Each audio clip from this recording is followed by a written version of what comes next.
Hola, buenos días, bienvenidos. Estamos comenzando nuestro tiempo devocional en esta mañana. El día de hoy estaremos revisando del capítulo 10 del profeta Isaías, del versículo 1 al 4 para nuestro tiempo devocional que hemos titulado Juicio por la injusticia. Juicio por la injusticia. Vamos a la lectura de nuestra porción. Recuerden que estamos leyendo en la Nueva Traducción Viviente para nuestro tiempo devocional. Dice la palabra de Dios: ¿qué aflicción les espera a los jueces injustos y a los que emiten leyes injustas? Privan a los pobres de la justicia y le niegan sus derechos a los necesitados de mi pueblo. Explotan a las viudas y se aprovechan de los huérfanos. ¿Qué harán cuando yo los castigue? Cuando envíe el desastre sobre ustedes desde una tierra lejana. ¿A quién acudirán en busca de ayuda? ¿Dónde estarán seguros sus tesoros? Irán tropezando como prisioneros, o quedarán tendidos entre los muertos. Pero aún así no quedará satisfecho el enojo del Señor. Su puño sigue preparado para dar el golpe. El juicio por la injusticia. Hay una expresión ahora de juicio contra los injustos.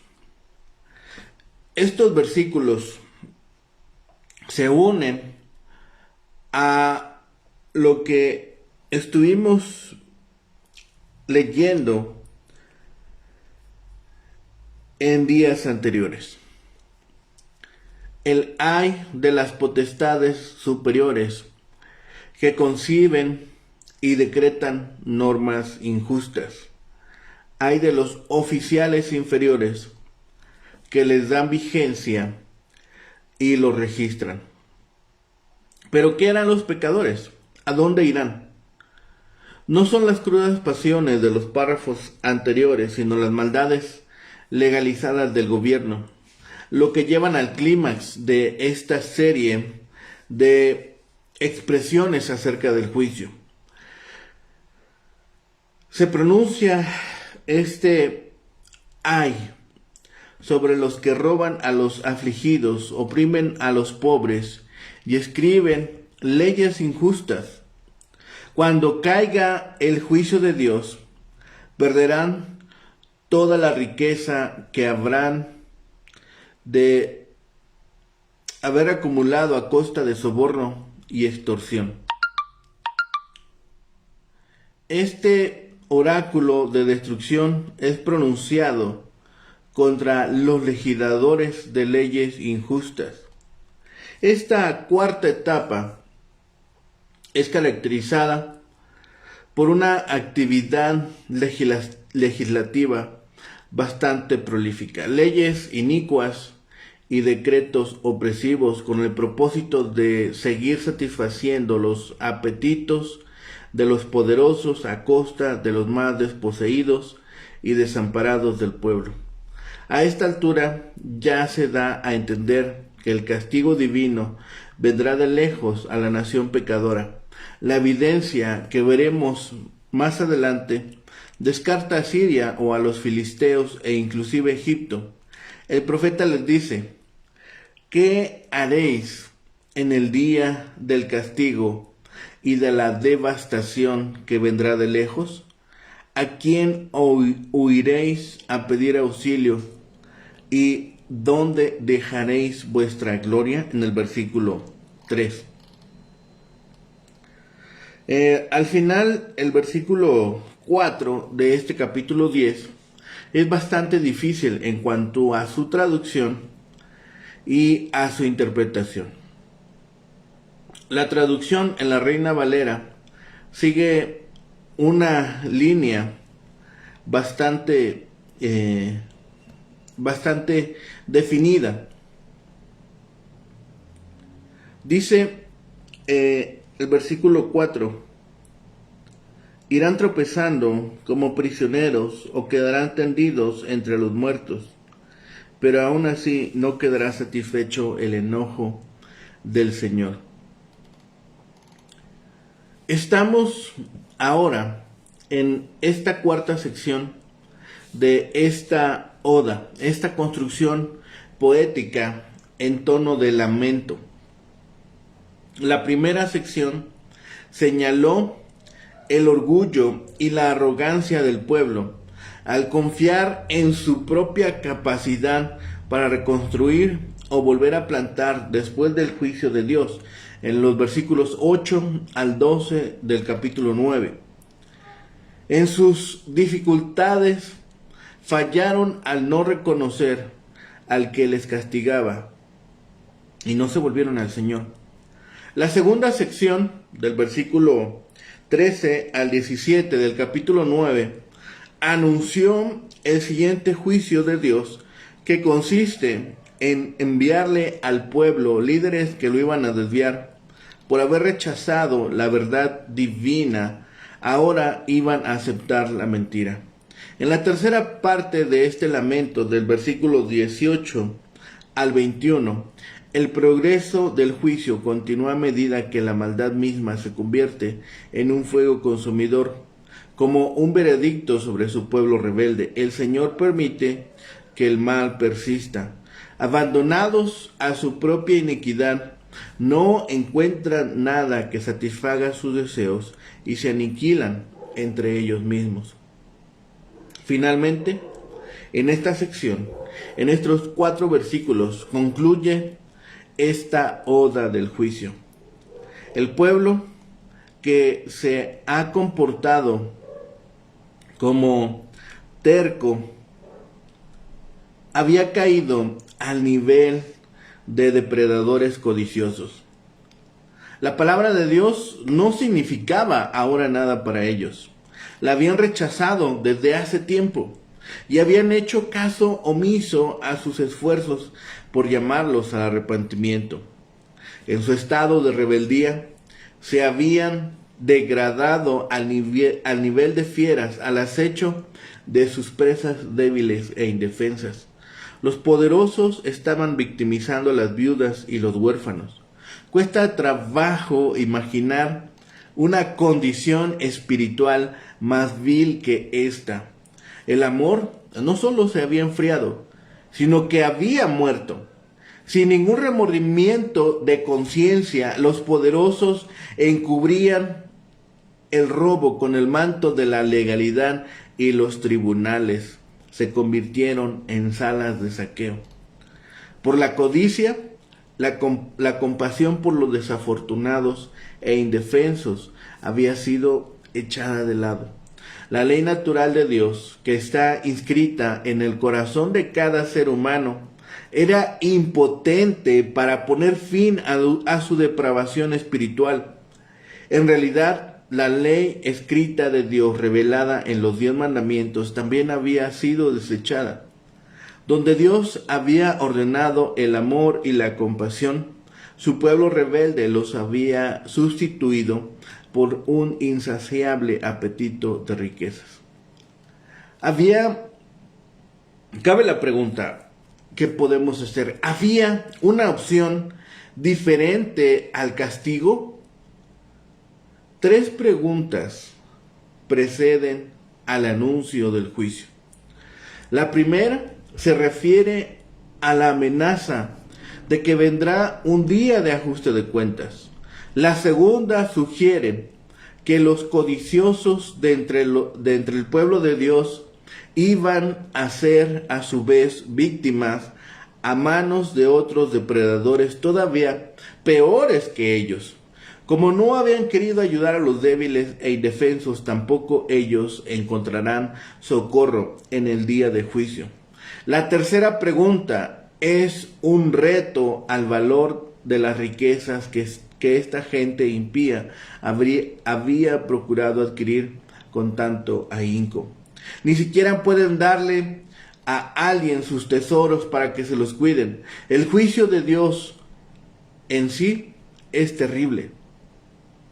Los ladrones de las viudas y los huérfanos se arrastran entre los cadáveres, víctimas de depredadores más rapaces y más fuertes que ellos. En su sentencia, que se repite sobre los arrogantes, no se prestará atención ni se arrepentirán sobre estas llamadas de atención que hace Dios. Una segunda pregunta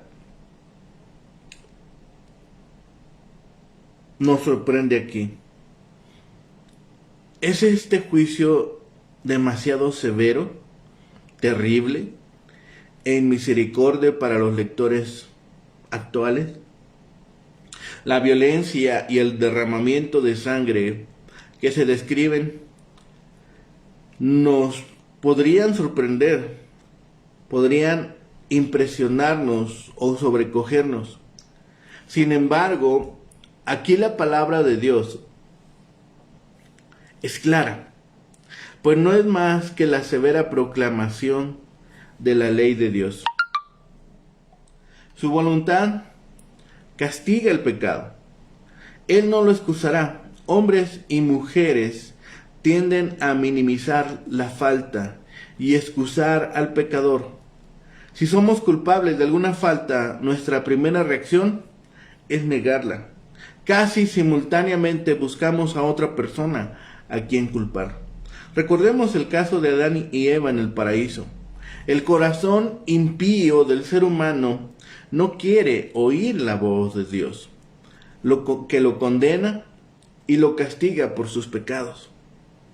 Los lectores de hoy, tan ciertamente como hicieron los de antaño, pensarán que el castigo es demasiado severo. Pero no olvidemos quién es el autor de estos juicios y contra quiénes van dirigidos. El autor es Jehová, el Señor, el Dios de la gracia y la misericordia, y por eso dispuso el sacrificio perfecto, único y suficiente por los pecados del pueblo. Como tan elocuentemente escribe Isaías, Dios prometió enviar al Hijo de la Virgen para cargar sobre él el pecado de todos nosotros. Isaías 53, 6. En efecto, Dios castigó a su propio Hijo en lugar de castigarnos a nosotros, lo que no era un secreto para los lectores de Isaías. Todos los sacrificios de la ley ceremonial señalaban a ese gran sacrificio. Comenzando con Moisés, el primer escritor de las Escrituras, Dios le reiteró la promesa a su pueblo, pero rechazaron su misericordia y su sacrificio por el pecado que él proveyó, para ellos. Si Dios, de su libre voluntad y propia voluntad, castigó a su propio Hijo por los pecados del mundo, ¿qué hará con aquellos que rechazan su gratuita oferta de misericordia? Rechazar al Hijo es una ofensa, es una afrenta al Padre, quien con tanto amor nos dio el perdón y la vida eterna por medio de este Hijo. No aceptar este regalo de Dios es mostrar una actitud arrogante e ingrata. El castigo no es muy severo, es el preludio del juicio final, cuando todos los que han despreciado la muerte del Hijo de Dios como si fuera algo sin importancia e irrelevante, se llevarán de pavor entre los condenados. Esta letanía del juicio anticipa el juicio final. La mano del Señor, recordemos, aún está extendida. Si quisiéramos poner un nombre tal vez un poco más formal a esta porción, podríamos decir que es el día de la visitación. Tenemos el final de esta profecía contra Israel. Y hay en ellas, en estas líneas, una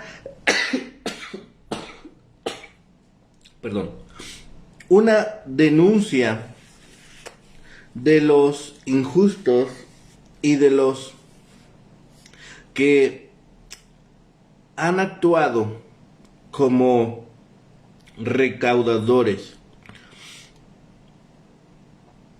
Hay un dramático llamamiento a considerar lo que sería el fin, el día de visitación propuesto por Jehová. ¿Y qué haréis en el día de la visitación? ¿Y a quién os acogeréis que os ayude? Aquí hay una preciosa lección de la soberanía de Dios en la historia y de su justo gobierno entre las naciones, a pesar de las intenciones de éstas. Jehová utilizó el poder tiránico del cruel y orgulloso asirio como vara y bastón para el castigo de los pecados de Israel. No obstante, su empleo providencial de esta nación no permitiría que el hacha se gloriase contra quien ella cortaba. Y por fin, Asiria también había de recibir la justa retribución de sus crímenes por medio del imperio de Babilonia. Es una ilustración del principio notado por el salmista. Ciertamente, la ira del hombre te acarreará alabanza, y tú reprimirás el resto de las iras. Salmo 76, 10. El tema aquí es la injusticia y el juicio sobre la injusticia. Isaías habla de los decretos opresivos que dictan los oficiales y que traen pobreza y sufrimiento a los desafortunados. Hoy día, en algunos lugares, las leyes parece que favorecen a los poderosos y perjudican a los que menos pueden llenar los requisitos para tener un negocio o recibir los beneficios de la ley.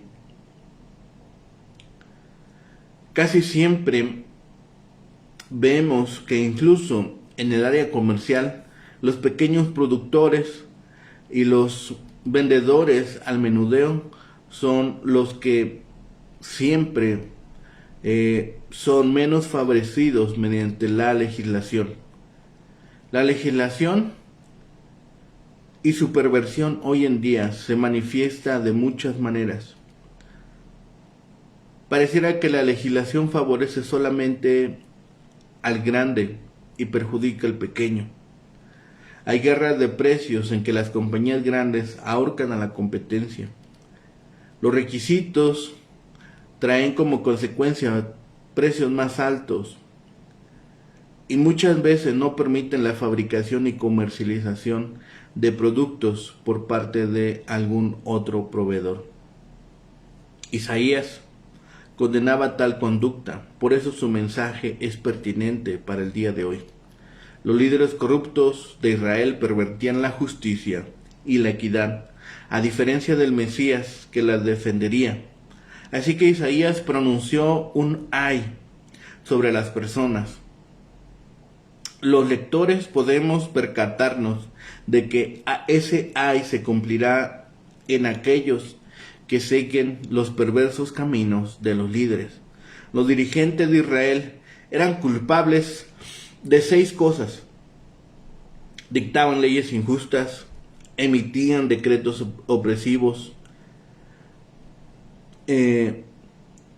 Estas eran acciones deleznables, porque los israelitas debían cuidarse unos a otros como miembros del pueblo escogido, redimido de la esclavitud egipcia por su Dios.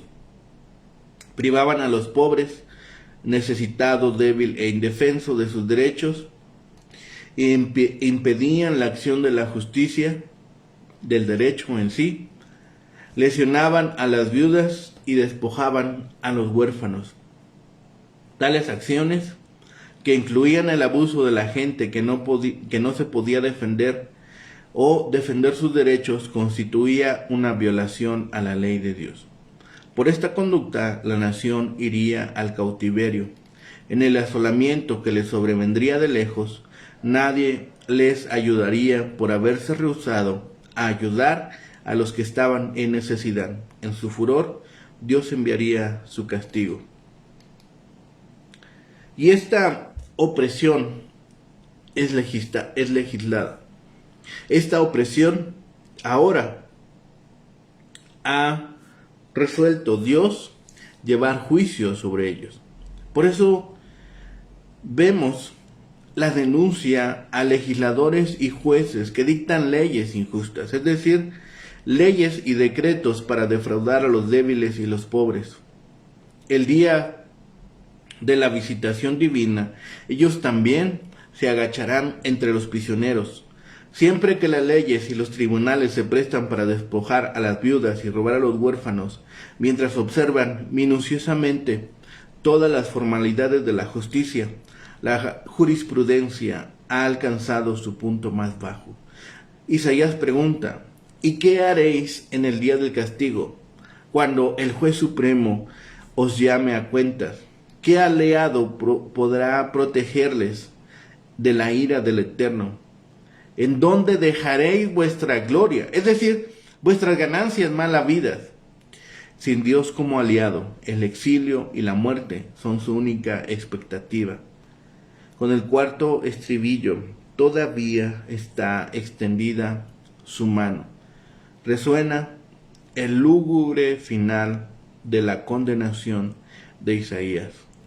La lúgubre nota que enmarca toda esta serie de juicios por el enojo del Señor contra Israel. No debe sorprendernos el lenguaje ni la forma en que Dios se expresa a través de Isaías, porque se les ha acusado de decretar decretos malvados, es decir, de ordenar una legislación injusta y vejatoria. Esto va contra los magistrados y también sobre los secretarios que ponían por escrito tales decretos. Habían pervertido su justicia y el derecho. Se habían enriquecido a sí mismos mediante la opresión de los débiles. El reto que se les hace es que con todo su orgullo y poder se atrevan ellos a impedir los juicios de Dios. La pregunta es contundente. ¿Qué harán cuando yo los castigue? ¿A quién acudirán en busca de ayuda? Podrán haber pisoteado a las viudas y a los huérfanos, pero ¿qué harán cuando Dios se levante contra ellos? ¿Dónde quedará su gloria? ¿Dónde guardarán su riqueza malamente adquirida? ¿Dónde encontrarían un lugar seguro para depositarla? Se lee la sentencia por la que son castigados. Unos a prisión y deportación, otros a una muerte violenta. Los que habrían oprimido y pisoteado a las viudas y a los huérfanos, ellos mismos serían ahora objeto de una opresión todavía mayor. El ay es una exclamación de Dios. Aquí el Señor condena a estos líderes que llevaron maldad sobre la comunidad. Y este juicio vendría de lejos sobre ellos. Se refiere a Asiria, a esta nación que Dios usaría para llevar castigo sobre Israel. Continuamente en las Escrituras se señala que el justo debe sentir verdadera piedad por los pobres. Cuando gente buena le extiende la mano a aquellos que no se pueden ayudar a sí mismos, están ejerciendo la religión pura y bíblica. Por el contrario, la señal del impío puede estar en sus actos opresivos en contra de aquellos que no pueden ayudarse a sí mismos. Ellos se están predisponiendo para el juicio de Dios. El malvado no se podrá volver a Dios, puesto que han ignorado hacerlo antes y han ignorado las advertencias del Señor. Los presos ahora serían Israel, que serían llevados lejos en cautiverio, lejos del pueblo, lejos del lugar que había prometido al pueblo de Israel. No podrá ser evadido el juicio de Dios. El pecado y la injusticia social eran demasiado grandes. El pecado y la injusticia social eran no solamente una muestra de impiedad, no solamente una muestra de maldad, sino que también habían dejado de lado las ordenanzas de Dios, habían dejado de lado los mandatos de Dios, habían perdido esta relación vertical y por lo tanto no eran capaces de expresar amor a su prójimo. Que no nos suceda a nosotros, que nos olvidemos de mantener una relación vertical con Dios, una relación sólida, una relación que sea fuerte, diariamente alimentada, diariamente llevada con cuidado. Porque si no mantenemos esta relación vertical para con nuestro Padre, seremos incapaces de tener una relación para con nuestros hermanos. Seremos incapaces de llevar una buena relación para con nuestros prójimos. Seamos cuidadosos. Observemos estas exhortaciones que hacemos al leer estas profecías, estos mensajes de Dios para nosotros hoy. Que no caigamos nosotros, que nuestra pie no caiga en injusticia. Que no seamos nosotros tampoco desechados por oprimir al desprotegido y usar la ley de forma injusta. No seamos nosotros como estos legisladores y estos hombres de oficio que de oficio tendrían como ejercer la ley de Dios y que la desecharon y que solamente buscaron riquezas para ellos mismos. Busquemos en todo tiempo ser juiciosos, tener un justo trato con nuestros semejantes, pero sobre todo busquemos siempre la ley de Dios para que podamos ser justos con nuestros tratos y justos con las personas, con nuestros prójimos y con nuestros hermanos. Oremos. Bendito Padre y Señor, gracias te damos en este día, Señor, que nos permites ahora, Señor, buscar tu rostro, ponernos delante de ti y dar gracias por tu poder, dar gracias por tu amor, por tu misericordia, Señor, pero también por tu justicia.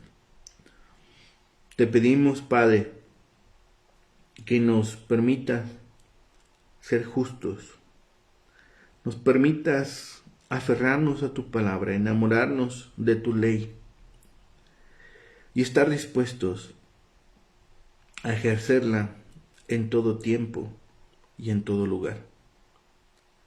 Padre, permítenos también la fortaleza para ser justos delante de los hombres como testimonio y ser justos delante de tus ojos para ser agradables delante de ti.